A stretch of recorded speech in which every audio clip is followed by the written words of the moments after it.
welcome to the Point. It is Monday, June 7th, 2021. Thank you to those of you joining us on the GBN Grenada Broadcasting Network's Facebook page, the Grenada Broadcasting Network's YouTube channel, the website www.gbn.gd, GBN TV channel 7, 11 and 20.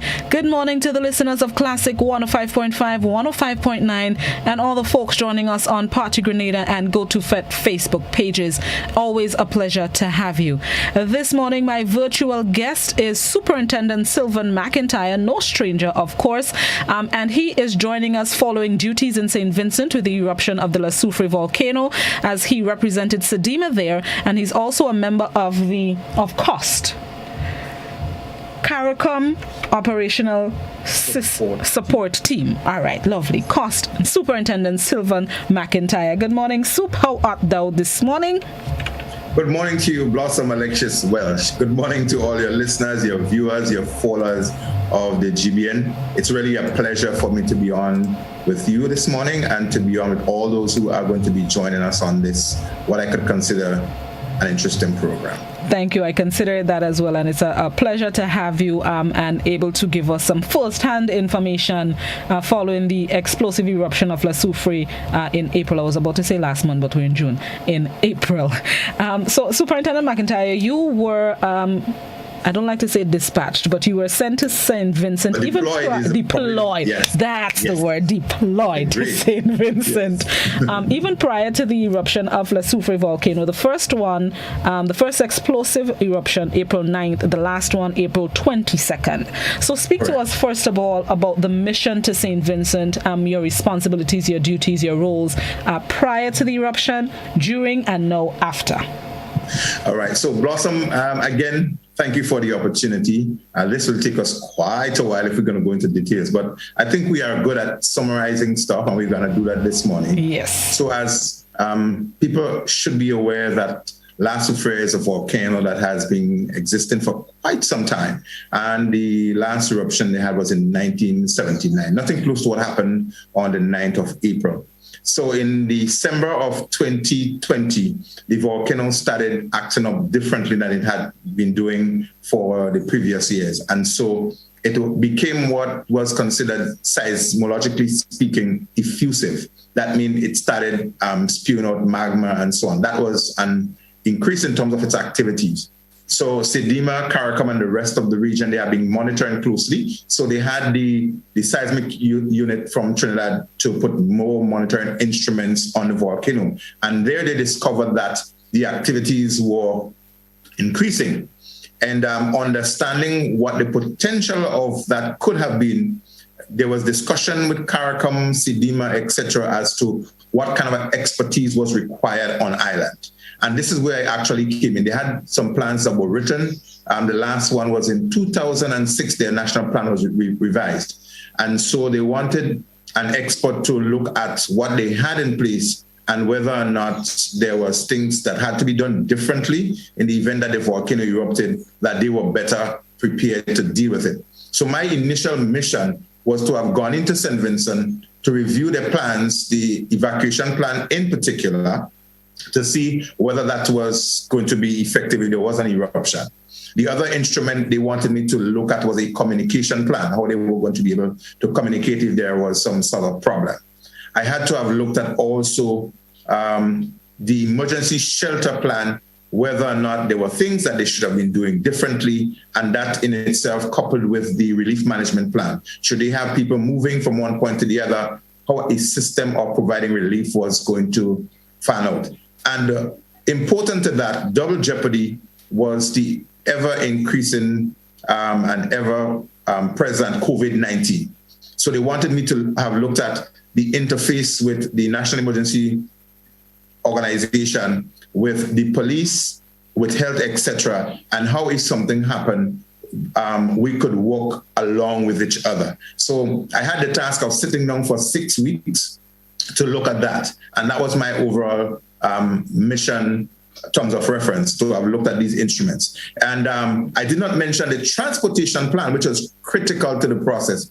The transportation both on land and on sea, it is one of the instruments that we sat down, and as a matter of fact, it was 90+% complete before the volcano erupted. And the transportation plan was very critical to get people out of the red zones and orange zones as quickly and safely as we could have done that. So that was my mission. And just before I was supposed to return to Grenada, for some reason, I found out that the emergency operating system needed some exercise. They needed to revise the plan. They needed to practice. So we designed a training exercise and a desktop, tabletop, simulating if something happened, or the teams are going to come together to work on that. And so my time was mixed up in terms of coming back. I think it was on the 12th and the 15th. And so we did set a training for the 15th of April. But the volcano did not allow us to do that. It erupted on the 9th of April. And so my role then had to be transformed into operational mode. So I became the technical assistant and advisor to the director of disaster management there before the explosive eruption occurred. We were with the Prime Minister and the cabinet members discussing if it happened, what we're going to do. So my role was transformed then, and the eruption came. I sat at meetings with cabinet, speaking to the Prime Minister and ministers and key state officials in terms of guiding the process and helping them through this because of my background and experience that I had through that. So that was my working with the emergency operating system. And so because I was able to speak the different languages in terms of my skill set, linking security, disaster management, medical response, relief coordination, all of that. I became the go-between all of these areas in terms of ensuring that the security system was adequate, that the original security system was properly mobilized, and that the relief system was established. So I worked with them in logistics, ensuring that that happened. Worked on ensuring that there's a communication internal and there is this aspect of the external communication. So that process that is still ongoing walked into what is almost the recovery phase where I just happened to have left. My role then was to ensure that St. Vincent was able to manage its own affairs throughout this process. They are able to get back to a sense of near normal, that people are being provided with the recovery items and things that they need to bring their lives back together, and to see that St. Vincent transition into continuing with the ongoing crisis and preparing for a hurricane season. It was a bittersweet moment for me having to have left St. Vincent to come back, because I like engaging people and I like to see people well and happy. And so I did not want to feel that I was leaving behind an unfinished task. And so unless I was very comfortable enough that my mission was accomplished, it did not give me that sense of really wanting to leave or to come back until that there was something happen. So it was not necessarily my call, but because of what was happening, there was request for additional extension for my stay to ensure that things happen. And I left. Again, Grenada, we are proud of you. We do have another son of the soil, Mr. Otto Pierre, who's currently in St. Vincent assisting or continuing with the Sedima CARICOM effort to St. Vincent and the Grenadines. I think that was a long introduction, but I think it was necessary. Necessary indeed. And just for a form of background for the people who may be unaware, how are you qualified to carry out these duties? The training that you have undergone in your career, in your lifetime, that you're able to carry out these, perform these duties? Right. So my resume, my CV is quite extensive, but my background started, I'm substantively a police officer. And I started with emergency response training in first aid and became a trainer, etc.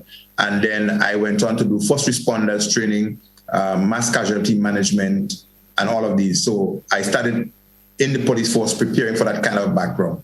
And then while in the police force through the Special Services Unit, the SSU, where I became commander, I happened to have been exposed to training along civil military operations with the United States military, Fort Bragg.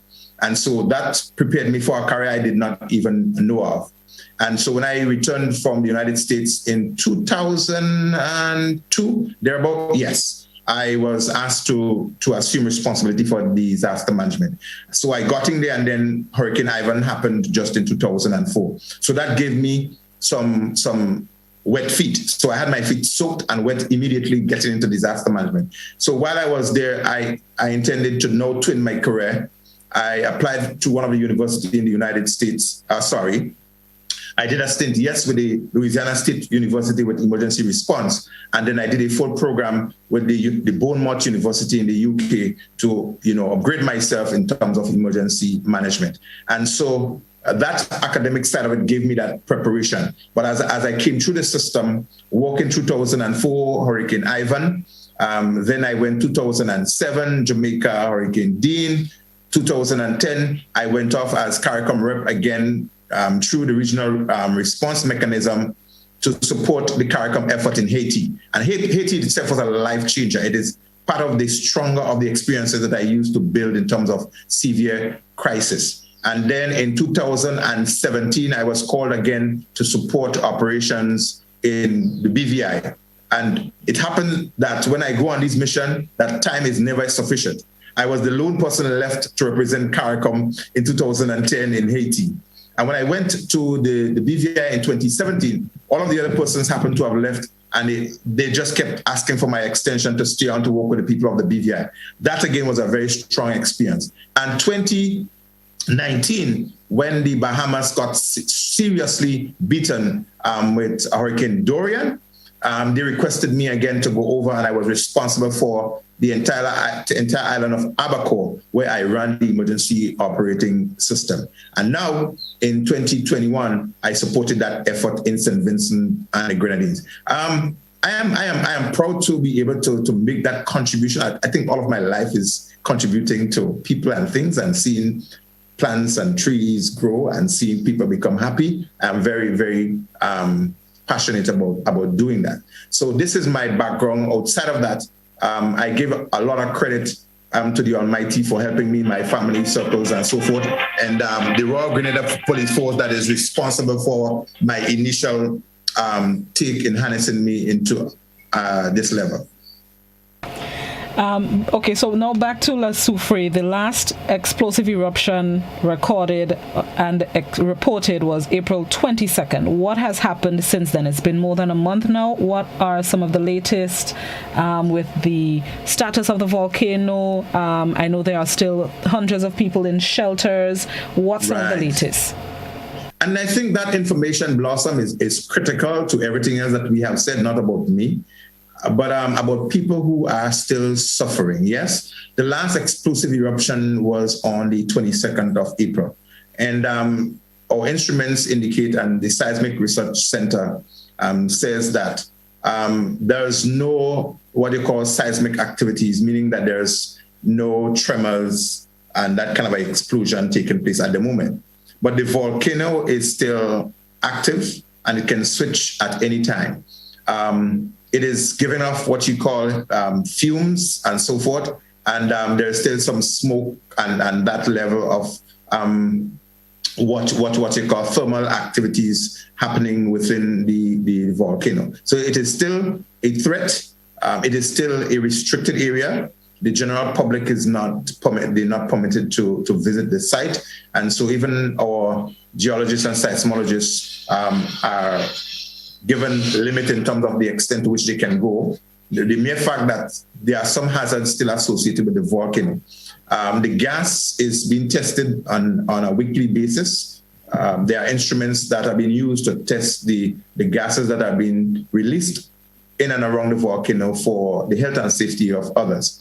One of the other hazards that continue to exist with the volcano is the existence of lahar. And that is, the volcano released quite a bit of ash. That ash still stays on the surface and it can become very dangerous to people because a lot of people live along the river lines. And so some of the water that comes from the mountain mixed with the ash becomes the lahar and so forth. That will become a heavy slush. When it moves trees and stones and everything else that can come with it, and it can just trap and cover buildings and people as it comes along. So that is a continuous warning that's been given to people to stay away from these areas, and it is one of the the reasons why people are not able to go back to the red zones and some aspect of the orange zones. So the government did declare that parts of the orange zones were okay for people to go back, but others, not because of what the volcano can do if it explodes, but it's because of the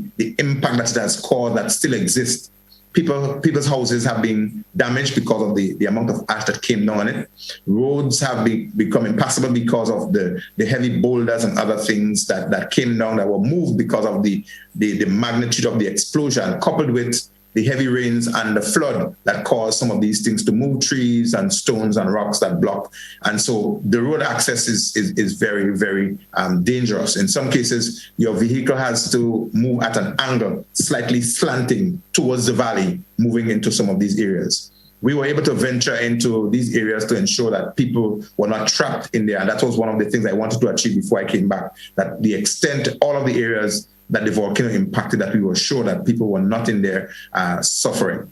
As it stands now, initially there were just around 27,000 displaced persons. We were working with a 20,000 initially based on what the statistics showed, but because of the extent of the ashfall into some of the yellow and aspect of the green, some people had to be displaced because they were affected by not necessarily the extent of the explosion, but because of the impact of the ashfall in most of the areas. So we looked at in excess of 25,000 people that were displaced.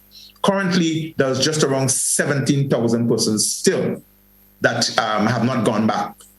There are about 13,000 in 13,000 persons in private homes. A lot of people moved and stayed in Georgetown area with relatives and friends. And there's just about 2,000 plus persons in shelters, schools, community centers, and churches. 60 plus shelters are currently activated. Some of them currently, they are modifying them because schools has to get back to normal. So they have to get back to some sense of normalcy. So they are using some of these schools now so that students doing the exams could be accommodated. In addition to that, because the hurricane season is on us, some of the shelters that were used were not necessarily for hurricane preparedness. They could have taken people under other conditions, but not for hurricane readiness. So what the organization currently is undertaking is moving people from those shelters that are designated proper for hurricane response. They're trying to get persons out of these facilities. So in the event that they are impacted or people have to be sheltered before a hurricane, that these facilities become available. And it's quite a challenge. So relief is continuing. We were approached to Sedima to establish what is called CLS, the Sedima Logistics System. It consists of 12 massive tents from about 30 feet wide to about 75 feet long, covering an area of over 22,000 square footage of land space for relief items only. So a third of the airstrip in Annesville was used for relief supplies, and that is an activity that is undergoing. So the people who are in shelters, the people who are in private homes and in some guest houses and hotels, the national system, they're providing these persons with food still. In addition to the food that they are being provided, vouchers and cash through Western Union and these places, through the kind compliments of the World Food Program, WFP, and the USAID, the United States instruments, they are providing cash assistance to some people, and they are providing food vouchers to others. And the persons who are moving out of shelters, they are being provided with food packages as they go back to their homes. And the additional support through what is called with the Ministry of Mobilization and Social Services, they do have a system of verifying these persons, putting them in particular categories and putting them on an assistance programs that they will continue to be supported for some time still.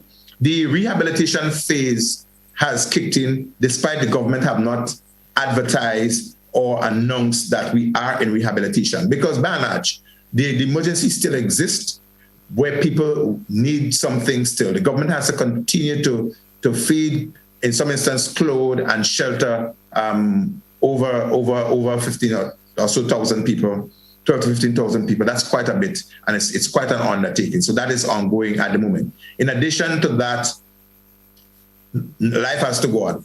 So the economic system has to roll in. So the government has to now put a balance between allowing these supermarkets, hardware stores to be able to bring in supplies to provide to people who had their properties damaged to conduct their levels of repair. And what I have advised, and we have been suggesting to them, that you do not want to create a sense of dependency where you stifle the economy by just providing people with all of what they need freely. And then the other aspect of the economy is stifled because goods and services cannot be paid for, it cannot be sold. So now as it stands, the best mode of relief would be to assist the government with cash so that they can provide these people with food vouchers, they can give them cash so that they can buy what they need. And at the same time, the other sectors, they are benefiting from the commercial activities. Now, whilst La Soufrière is, in St. Vincent, erupted in St. Vincent, it still affected a number of islands, specifically Ashfall. Barbados got the worst of it. Even us here in Grenada, we got some, even though it was light compared to the other islands. Right. So I think this is an experience that everybody can learn from. From your point of view, how can Grenada, the rest of the Caribbean, learn from La Soufrière's eruption, benefit from the lessons and going forward? Because many, if not all of us, at least have one volcano I'm sure we're watching on the side of our eyes. Yes, absolutely, Miss Alexis-Welsh. That is an on-point question, because an experience is useless if you are not able to implement it. And throughout the Caribbean, we've been having lots and lots of experience. And one of the things I want to praise is what is called the RRM through SEDIMA, the Regional Response Mechanism. It is one of the time when we have seen the CARICOM at its best. I think we are good at rising to occasions. We are a resilient people in the Caribbean with limited resources, I would want to emphasize. And for us to be able to pull our resources so effectively together with a system that is driven, again, no bias. The SEDIMA executive director is a female, and she was driving the Caribbean response. The director of disaster management in St. Vincent is also a female. And there are a number of female actors in disaster management that I want to really use this opportunity to give a salute. And the regional response mechanism was largely driven by what CARICOM and SEDIMA were able to drive. And we've seen St. Vincent and the Grenadines reaching out to its sister brothers and sisters. We had Trinidad supporting, St. Lucia supporting, Dominica supporting, and I'm talking about persons who are being sent physically to support the effort there. The regional security system, the CARICOM Disaster Response Unit, the WFP programs, and the USAID and all these other entities that are providing support, coordinated through a Caribbean mechanism. We were able to implement things that for the first time have happened in the Caribbean. The SEDIMA logistics system. It is one of the longest time that any individual has been deployed in a disaster condition in the Caribbean. And this is when I had to have stayed almost 3 months in St. Vincent assisting in an effort. It is the first time that we've had to be working within a pandemic where response and deployment was restricted or directed or impacted by the existence of COVID-19. So there were quite a number of challenges that we had to maneuver. So Grenada is not the only one that will benefit from this effort. We were able to bring some experience and some technical assistance, and we're continuing to do that to St. Vincent and the Grenadines and to the region. But what we can take out from there is look at the weaknesses, and we saw a number of them, and we are able to adjust them and adjust as we go. But how we can benefit as a Caribbean, as a Caribbean community for the rest of the islands that do have active volcanoes. Grenada has 2 submarine volcanoes and 1 active on-land volcano. St. Kitts and Nevis, they do have active volcanoes as well. Dominica has a number of volcanoes, a network of them that are currently acting up beyond normal. What this is saying to us, St. Vincent's experience, we can go back and revisit our instruments, our plans, our systems, and how we can make them better. What we need to do to benefit from that is to pull the experts who were on the ground, who assisted in the process, have them brainstorm, pick their brains, pick their ideas and their experience, and put it together, tweak it to work towards the future. And one such thing we can work on is an evacuation plan.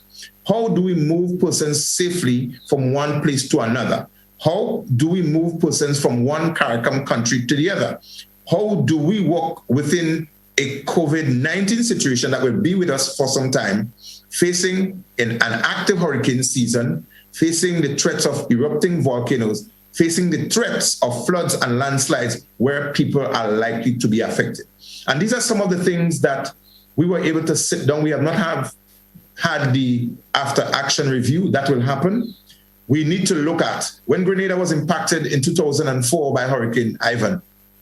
It was a rewriting of the instruments for the Caribbean. There were a lot of things that we had to do differently. When the BVI was impacted by an over and above average Category 5 hurricane, we had to look at our building structures and designs and how do we prepare better for Category 5 and Extreme 5s. And now the experts are looking at how can we, maybe grade hurricanes whether we should have a 6 or 7. Because if it was a 6 or 7 or 8, the BVI was going to qualify in 2017 for the impact which they had. Similar in 2019. So our Caribbean experience, we need to be able to harness them, document them, bring them to forum where people can benefit from them through exercises so we can become better. I'm looking to see how Grenada will capitalize on this opportunity, not just in response, but even our relief management. How do we supply relief to people that is unbiased, that is not negatively politically influenced? All of these things are some things that, they coming in crises and so forth. And how we can, I use this word, how can we be able to, culturally develop our politicians to understand the technical area of disaster risk reduction and how the input could benefit or how it can affect the response systems in crisis. These are some things that we can bring to the table, we can discuss them, and we're hoping that our astute politicians throughout the region, they will understand that they do have a very important role, but the technocrats do have their role, and we want them to be able to trust them. And I think now that the Caribbean region has matured to the point where our leaders could now trust us to be able to guide them in disaster risk reduction and emergency response. You raise a valid point. So that brings me to the question, how much did that affect relief efforts for St. Vincent? Because we had relief efforts coming from Grenada, other Caribbean countries as well, internationally, whether it's material or financial. And these issues, and I remember seeing footage of relief trucks transporting, or at least trying to transport relief efforts, relief material from, I think it was a port to the shelters, and some of the trucks, members on the street were taking water and so off the trucks because they say they were afraid they wouldn't get it. So how much did that affect the relief efforts for SVG? It did affect it, but not to a large extent. Because a lot of us who were on ground, we've been through this before. And in crisis, most people would panic. People would lose their normal equilibrium when things happen and would try to make or do things or make decisions that is just at the top of their heads. As I said before, I think we are now more experienced to handle that. What you saw where people were pulling things from trucks, it's a normal crisis response. That's how people behave in crisis. Regardless of what system you put, they're going to take the chance because they feel that they're desperate. I remember feeling after Hurricane Ivan that we were the last people alive. There were just a few of us that were going to be alive. It was just a few things that existed in Grenada and the Caribbean that we were going to have. And so when you begin to feel, you become apprehensive and you want to grab at any and everything.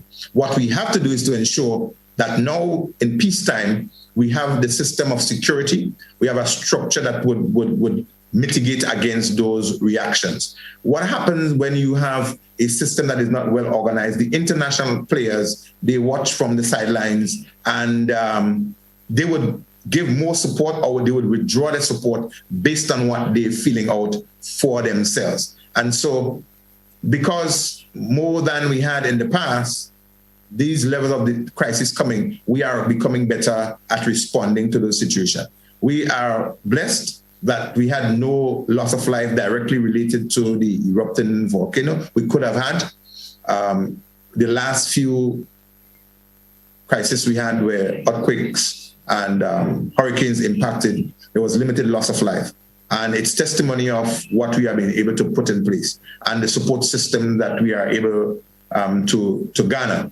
It is not a very palatable thing for politicians or governments to put monies into mitigation or put monies up front into things that may not happen.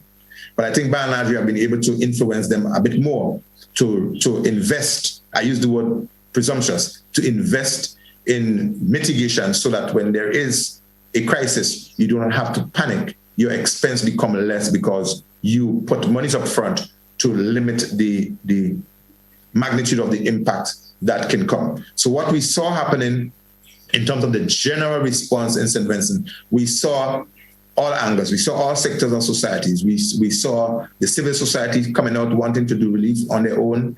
We saw politicians coming out wanting to do relief on their own, and the national system wanting to do their relief through the system. But because we were able to insist on what we know should work, we were able to get all actors on board. It was not a perfect system that we understand that would happen, but I think we were able to achieve the greatest of the opportunities that were created for us in providing that support to the people. There will be people who would not be satisfied. I know of persons here in Grenada since Hurricane Ivan, about 17 years now, they still say that they have not received anything. I spoke to one of my colleagues recently, and there are people who are saying that they have not heard about some things in St. Vincent, and that is quite possible. So what we have to do is every time we hear these things is to try to tweak our systems so that it reaches the finest and the last level things and persons in every society. And before we go to the break, most times you hear of people seeing situations facing a double whammy, dealing with two issues at the same time. Right. But in my mind, St. Vincent has what I call a quadruple whammy. They have La Soufre, COVID-19. Yes. The heavy rains, even over the weekend, has brought major flooding in St. Vincent, floods, rivers flowing. So it's COVID, La Soufre, the rivers. Oh gosh, and what was it? The next whammy that came to mind? And you have the hurricane season. Hurricane season, that's it. The 2021 Atlantic hurricane season. How would St. Vincent be able to cope? Because we're dealing with these things at the same time. Grenada, we're only dealing with hurricane season, we're watching the Atlantic. Yes. St. Vincent is like north, south, east, west. So I've been speaking to one, because I attend the meetings virtually since I returned, to stay in touch and to continue to give support to St. Vincent and the Grenadines. And they are becoming tired. I spoke to a key government official 48 hours ago, and he said to me, Mr. McIntyre, I feel brain tired. And I had to encourage him and say to him, I understand. You need to find some time to do some therapy for yourself. There's what they call the psychosocial support that people need under this crisis circumstance.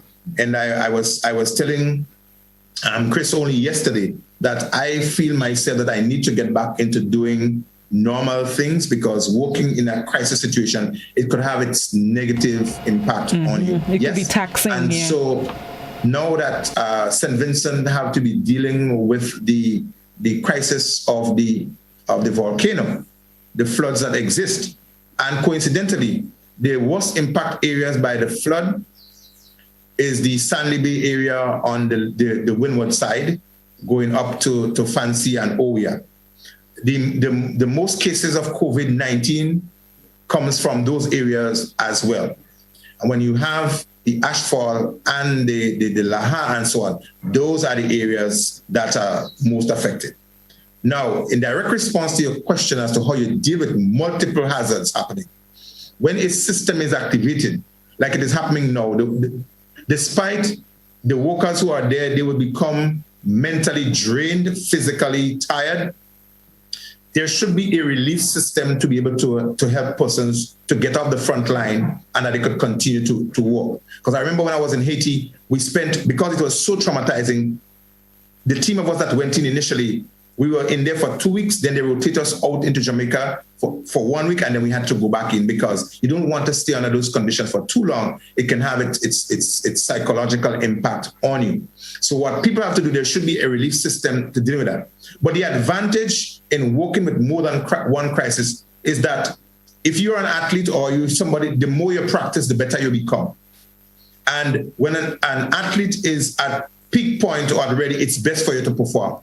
So if you have a system or crisis ongoing and you have to deal with another one, it is easier to transition into it than having to start your preparedness measure. So despite having multiple hazards to deal with, the system of coordination becomes easier for St. Vincent and the Grenadines because they are in it. The only disadvantage is that they need to be able to have the persons so that the minds, the legs and hands, they are fresh to deal with the situation. COVID-19 produced a challenge for us, and we had the largest of the virtual conferences that I attended to just under 500 persons in 2020.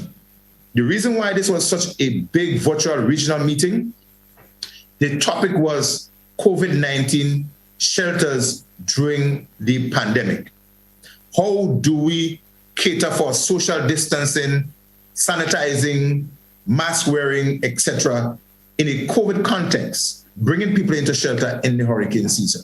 These are some of the things that we had to have discussed in 2020 to see. Now we have found ways in dealing with the situation. We have improved, so there's a better system now in dealing with it. St. Vincent could be one of the models for multiple hazards in the Caribbean because of their own experience and having to deal with all of that. And I look forward to using Vincentians. It's not if, but when something happened in the region, that we have to have a regional response. On that note, Superintendent McIntyre, let's take a very quick break and continue to have the discussion afterward. I know members of the public are eager to get their questions in as well. This is To the Point with Superintendent Sylvan McIntyre. We'll be right back.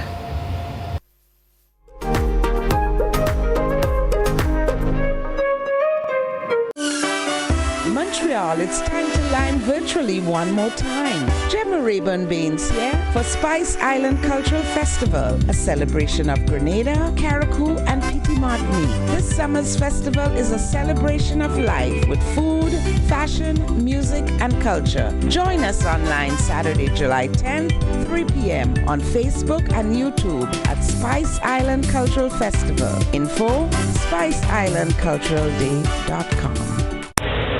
Do you hear what I hear? Listen to the ocean, and you will hear a cry for help. The ocean is hurting, and we are the source of the hurt. But we can stop and start to heal our ocean by preventing pollution from getting into our waterways. It can start with you. Join an active organization, or better yet, make a personal commitment. Commit not for just one day in the year, but for the rest of your life. Let's dispose of our plastic and other waste responsibly, and let's start building resilience. Let the healing begin. This message is brought to you by the OECS Commission with funding from the Government of Norway.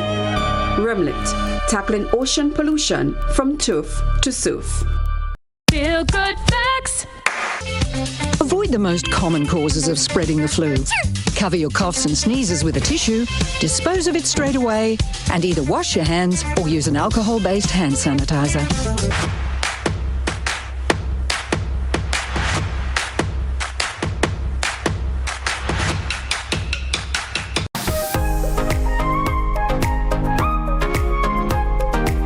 Feel good facts. Avoid the most common causes of spreading the flu.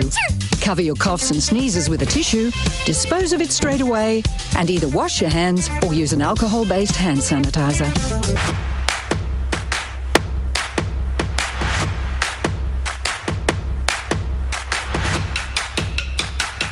It is important to know what your road signs and markings means. The zigzag lines means you should not park in the marked area. Parking is allowed inside the solid white lines on the edge of the road. Remember, look out for pedestrians. Pedestrians, be sure the vehicle comes to a complete stop before crossing. These tips can save your life. These tips can make our roads safer for all users. Be safe, be seen, be smart.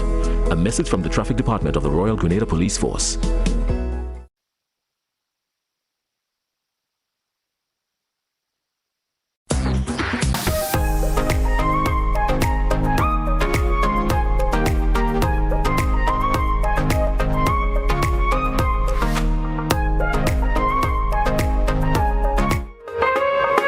Welcome back to The Point. We're speaking with Superintendent Sylvan McIntyre. This morning we are speaking about his role, responsibilities, the effects of the eruption of the La Soufre volcano in St. Vincent in April. At this point in the program, we are going to invite viewers and listeners who may have comments, questions, queries, concerns.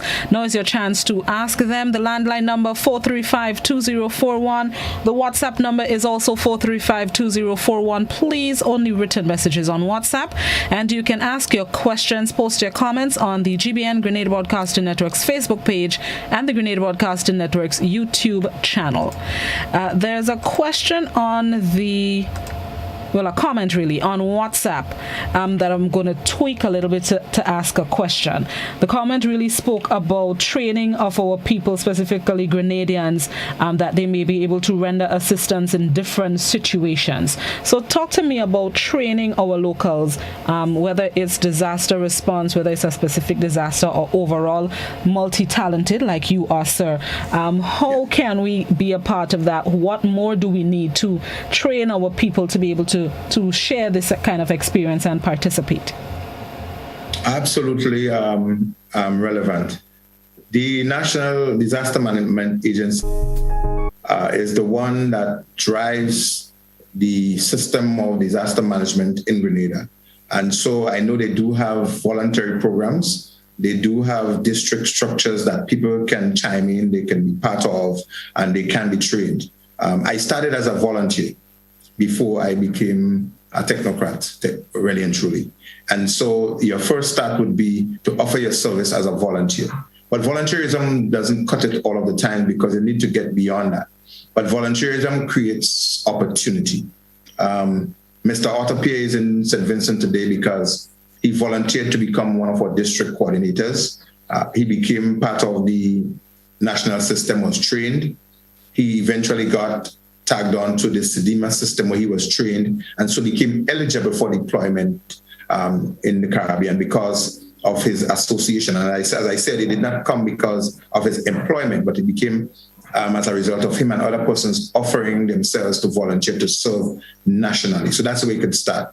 The other angle from which one can contribute or be part of the system is that there are associated disaster risk reduction courses, for instance, environmental assessment and so forth.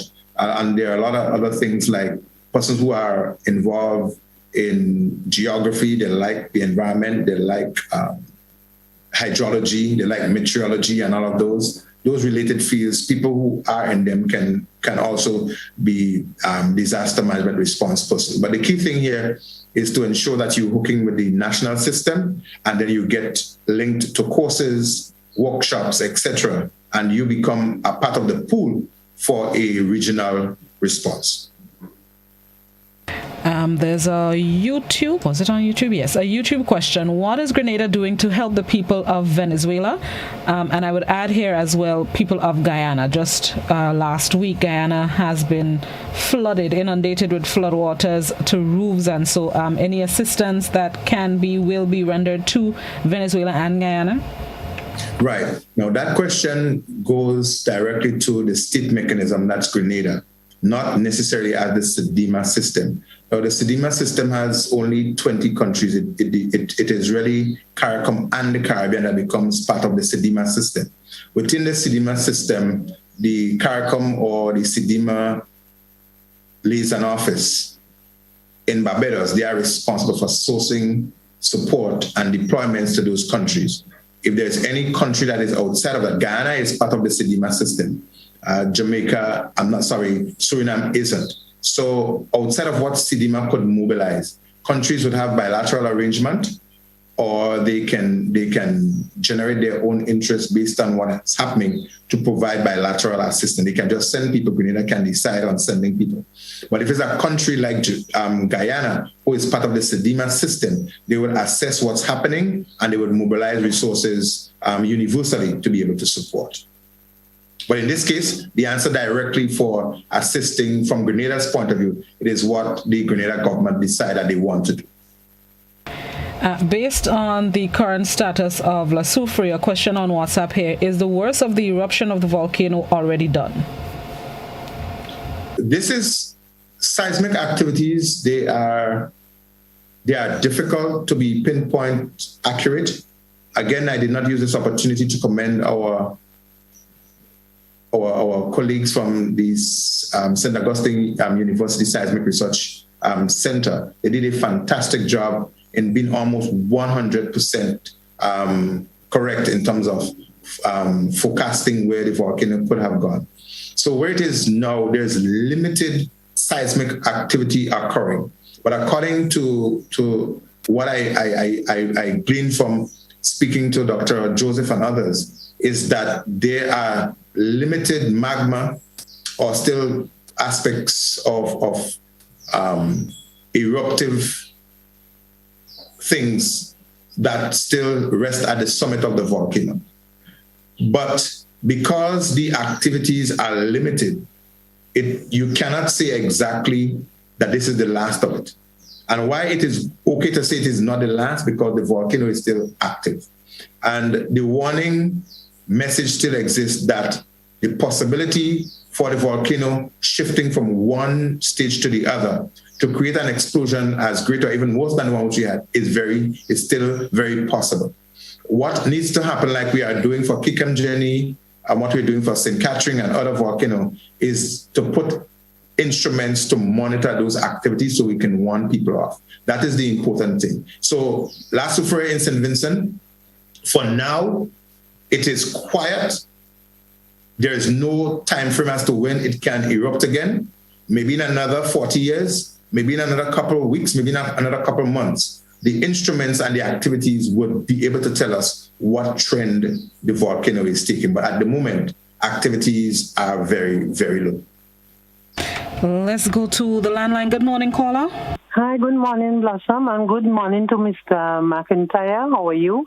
I just want to ask you how you do it, what you did to prepare your mind, mentally, because to leave your country and go and face a disaster, having a family, I know it's real hard on your brain. So could you just share a little light with us to let us know how you start and what you do to prepare your mind mentally? Thank you. Thank you, caller. Thank you. My preparedness for La Soufrière started 17 years ago, basically, with Hurricane Ivan. In that, I mean to say that experience is one of the better preparedness that one can have. But before I was prepared for Hurricane Ivan, I had to have done something. Training is the other thing that would help you to prepare for that. So if you are novice, you are lacking knowledge, you are lacking experience, that will not be the arena for you. And there are some conditions that some people may not be able to stomach, so to speak. And there are others who are probably built for certain things, regardless of what some experience might be or what training or educational background you have. Some people are not cut for certain things. But I want to say that my preparedness, my confidence was built through my training, through my experience. And the other factor, I depend on God a lot. I pray and I ask to give me the confidence. I think Grenadians were more concerned about me than I was for myself in terms of my own safety. I personally just feel I am prepared for any undertaking. I zone myself in, and Blossom, you would know as an actor that if you have to go on stage, you get into a zone. You prepare yourself mentally for it. This is what I have to face. This is what I'm facing. This is what I'm supposed to do. And I must do it and do it right and do it good. So once you get yourself in that zone, you stay focused and get the task done. You sort of a shoulder off distraction and focus on what you can do. And this is one of the reasons why, because of the background that I had, and St. Vincent had not had that kind of a severe devastation before, Sidima's thing was to ensure that we have experience in-house to give that level of confidence and support to the system. And by and large, subject to anything else, it played out well. Good morning, caller. Good morning, Auntie Blossom. And good morning to Mr. McIntyre. Mr. McIntyre, I wasn't going to call now, but that lady asked a question. I want to share something with you. I do not know what time you left Grenada. I do not know anything about what. But I had a dream about you. I dreamt I saw something written in the sky. And I tell people, I say, yeah, look what's written. And nobody could see it. But it read, Sylvan, prepare to be embraced. And the word Sylvan was written in silver, and it was shining and sending out sparks round about it. And it said, prepare to be embraced. And then when I keep calling people to look at it, to see it, it fell. And when I looked, I didn't see where it fell, but I only saw a ship on the waters. It was like over the sea, and I saw the ship. But the writing said, Sylvan, prepare to be embraced. So I don't know if it was to prepare you for this or not, but that's a dream I had about you. Thanks. Bye-bye. Thank you very much. Right. It seems reassuring. Thank you. Embrace seems to be like Blossom. Your take on it is to be loved, exactly, or to be appreciated. Exactly. Yeah. And for the work you're doing. Exactly. Yes. And I thank you, caller. And my payment, I mean, if I get $1 million, it would be appreciated. But somebody saying thank you to me is much more than dollars and cents. I appreciate that. You know, somebody showing some level of appreciation is really, really, really good. That has been my greatest reward, working with the people of St. Vincent and the Grenadines. It almost brought me to tears. I mean, it's difficult to do that. But when people are saying thank you for coming so much, for helping us, thank you and so forth, and why do you have to go back? We know you have to go back to your family, your country miss you, but thank you so much. I really felt it deep down that I meant something to them, and that was rewarding. I could do it again. There's a question on the Facebook, the first part of which you dealt with in terms of lessons learned from the eruption, and the second part of it asks, how prepared do you think Grenada is now, just in case we face a similar situation as St. Vincent with Kikem, Jenny, and other volcanoes on the island? It is a difficult question for me to answer. I mean, I recently came from the background of disaster management, but I refer that to Mr. Benedict Peters, National Disaster Coordinator, to answer. But however, I think Grenada as a country, we have done quite a lot. And because we are better able to respond to different kind of crises, we would be in a position where we have a start. Let me put it this way, to be able to coordinate. A lot will have to depend on resources. You may not have the resources, but your ability to coordinate and to attract the resources is what is critically important. So us as a CARICOM region, we do not have the dollars and cents as a lot of other people, but we are able to effectively pull resources together. And Grenada's ability to do that, we have been having simulation exercises. As I indicated before, one exercise prepare you for the other.